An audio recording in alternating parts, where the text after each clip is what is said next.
함께 나눌 말씀은 출애굽기 23장입니다. 23장 1절부터 9절까지 말씀입니다. 너는 거짓된 풍설을 퍼뜨리지 말며 악인과 연합하여 위증하는 증인이 되지 말며 다수를 따라 악을 행하지 말며 송사에 다수를 따라 부당한 증언을 하지 말며 가난한 자의 송사라고 해서 편벽도에 두둔하지 말지니라.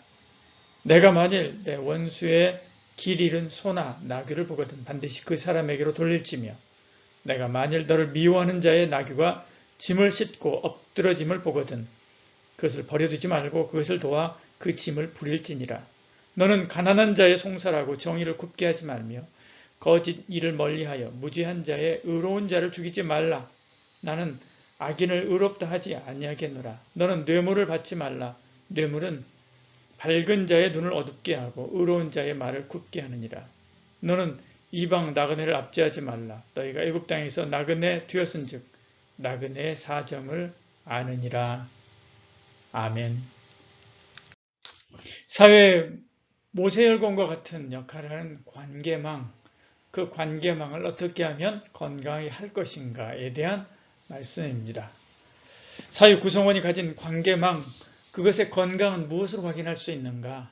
그 관계들 속에 정의가 실현되고 있는가라고 하는 걸 가지고 확인할 수가 있습니다.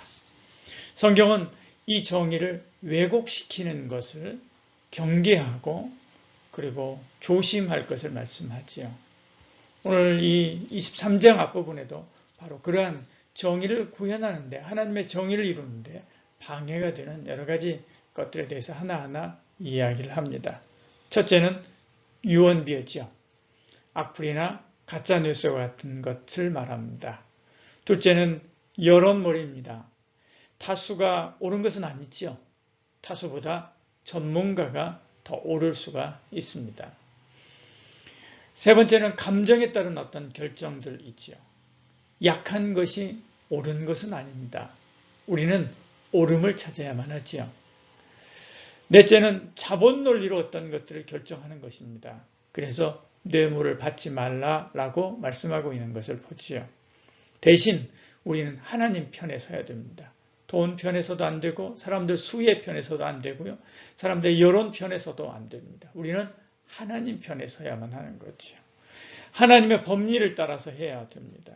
하나님을 사랑하고 이웃을 사랑하는 마음을 가지고 서로를 대하고 섬기고 관계를 맺어가야만 하지요. 그때 정의가 실현되고 그 관계 속에 정의가 실현되고 사랑과 은혜가 넘치는 그런 사회가 되죠. 우리의 관계망은 사회의 모세혈관과 같은 역할을 합니다. 주의 말씀을 따라 살 때 그 깨끗한 혈관에 하나님의 은혜와 생명이 활기 있게 돌아서 힘을 주는 그런 건강한 사회, 건강한 공동체가 될 수 있는 거지요. 하나님은 법을 통해서 말씀을 통해서 우리가 어디에 속해 있는지를 늘 확인시키고 또 확인시킵니다. 절기에 관한 말씀들은 바로 그러한 이야기들이지요. 매년 3번의 절기를 지키라 라고 말씀하는 것은 나의 생활권이 하나님께 속해 있다라고 하는 것을 확인시키는 것이지요. 매년 토지의 안식년 규례, 6년 동안 일하고 그리고 7년 한 해는 휴경하게 하는 토지의 안식년 규례는 이 땅의 주인이 하나님이다 라고 하는 것을 확인시키는 것입니다. 안식일을 지키라 라고 하는 것은 내 모든 시간의 주인이 하나님이다 라고 하는 것을 확인시키는 거고요. 하나님 앞에 반드시 예물을 드리라. 하나님 앞에 나올 때는 빈손으로 나오지 말라 라고 말씀하는 것은 모든 물질의 주인이 하나님이다 라고 하는 것을 확인시키는 것입니다. 첫 열매를 드리라 라고 말씀하는 것은 만복의 주인이 하나님이시다 라고 하는 것을 확인시키는 것이죠. 그래서 첫 열매뿐만 아니라 그 모든 것들이 다 하나님의 것입니다. 하나님이 나에게 주신 것입니다 라고 고백하도록 하게 하는 것입니다. 이처럼 우리가 밟고 서 있는 땅, 시간, 물질, 복, 모든 것의 주인이 하나님이십니다. 나의 전부가 하나님의 것입니다. 하나님이 아니면 아무것도 누리지 못합니다. 이 사실을 알고 주께 고백하며 주를 위해 사는 저와 여러분 되기를 축복합니다. 20절에 이렇게 말씀합니다. 내가 사자를 내 앞서 보내어 길에서 너를 보호하여 너를 내가 예비한 곳에 이르게 하리니 라고 말씀하고 있는 것을 보지요. 하나님이 축복의 땅으로 그들을 인도하신다 라고 말씀하고 있는 것입니다.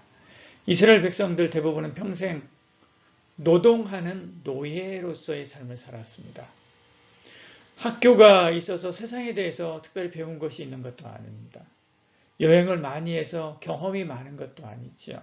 어떤 사람은 공장에서 자라서 평생 동안 죽도록 그 자리에서 똑같은 일만 하다가 출애굽을 시작했을 것입니다. 어떤 사람은 농사만 짓다가, 또 어떤 사람은 부엌에서 요리만 하다가, 또 어떤 사람은 그에게 맡겨준 어떤 일, 청소하면 청소하는 그 일만 하다가 어느 날 갑자기 광야로 나오게 된 것이죠.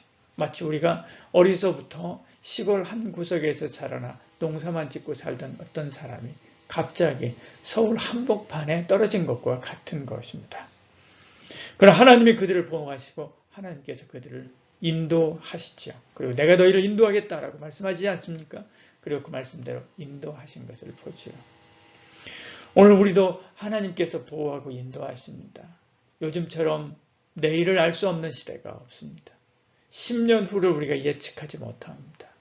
마치 노예로 애굽에서 살던 이스라엘 백성들이 갑자기 광야로 나오고 그리고 적과 꿀이는 땅 가나안을 향하여 간다고 출발해서 여행을 떠나는 것과 같은 이치라고 할 수 있습니다. 우리가 미래를 향해서 가는 것이 그만큼 두렵고 떨리고 그리고 무엇이 무엇인지 잘 모르고 가는 길이라고 할 수 있지. 그러나 이스라엘 백성들을 하나님께서 인도하셨듯이 저와 여러분 또한 하나님께서 인도하여 주실 줄 믿습니다. 왜? 하나님께서 인도하시겠다고 약속하셨기 때문에 그렇죠. 그리고 이스라엘 백성들을 그렇게 약속하신 대로 인도하신 것처럼 저와 여러분도 인도하실 신실하신 하나님이시기 때문에 그렇습니다. 가는 길이 막막합니까? 주를 바라봅시다. 주님의 인도하심의 모든 것을 맡기는 저와 여러분 되기를 축복합니다. 이번 한 주간도 주 안에서 하나님의 인도하심과 그 손길을 따라 승리한 삶을 사는 은혜가 있기를 축복합니다. 기도하겠습니다. 사랑이 많으신 우리 하나님, 우리에게 은혜 베풀어 주시고 함께하사 막막한 이 세상 가운데서 길잡이가 되어주시고 우리를 인도하시는 구름기둥과 불기둥이 되어 주시옵소서. 주의 인도하심을 쫓아 나아갈 때 적과 꿀이 흐르는 땅이 있다고 말씀했습니다. 이스라엘 백성들 그 길을 갔고 그리고 그 가나안에 이르렀습니다. 오늘도 우리도 그 길을 가기를 원합니다. 주님께서 예비하신 소원의 항구에 이르기까지 주의 말씀 붙잡고 주의 십자가 붙쫓아 끝까지 주를 향해 나아가는 주 예수 그리스도를 표대로 삼아 나아가는 저희들 되게 하여 주시옵소서. 모든 것 주님께 맡기고 어려움이 예수님 이름으로 기도드리옵나이다. 아멘.